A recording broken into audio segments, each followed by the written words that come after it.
ایک حکمران کو ایک شخص کے بارے میں پتہ چلا کہ وہ ماں کو گالیاں دیتا ہے۔ اس حکمران نے اس شخص کو بلوایا اور حکم دیا پانی سے بھرا ہوا ایک لیدر کا کپڑا لایا جائے، پھر اس کو اس کی پیٹھ پر خوب کس کر بندھوا دی اور اس کو کہا کہ اسی کے ساتھ چلنا پھرنا بھی ہے اور کھانا پینا بھی ہے اور سونا جاگنا بھی ہے۔ ایک دن گزرا تو وہ بندہ بلبلاتا ہوا حاضر ہوا کہ اس کو معاف کر دیا جائے، وہ آئندہ ایسی حرکت نہیں کرے گا۔ آپ نے پانی آدھا کر دیا مگر وہ لیدر کا بیگ اس کے پیٹ پر بندھی رہنے دی۔ مزید ایک دن کے بعد وہ بندہ ماں کو بھی سفارشی بنا کر ساتھ لے آیا کہ اس کو معاف کر دیا جائے اور اس چیز کو ہٹا دیا جائے۔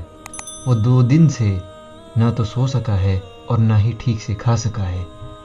آپ نے اس کی ماں کی طرف اشارہ کر کے فرمایا کہ اس نے تجھے پیٹ کے باہر نہیں بلکہ پیٹ کے اندر اتنے ہی وزن کے ساتھ 9 ماہ اٹھا کر رکھا ہے، نہ وہ ٹھیک سے سو سکتی تھی اور نہ ٹھیک سے کھا سکتی تھی، پھر تو اسے موت کی سی اذیت دے کر پیدا ہوا اور 2 سال اس کا دودھ پیتا رہا، اور جب اپنے پاؤں پر کھڑا ہوا تو اس کا شکر ادا کرنے کے بجائے اس کے لیے تیرے منہ سے گالیاں نکلتی ہیں۔ اگر آئندہ یہ شکایت موصول ہوئی تو تجھے نشان عبرت بنا دوں گا۔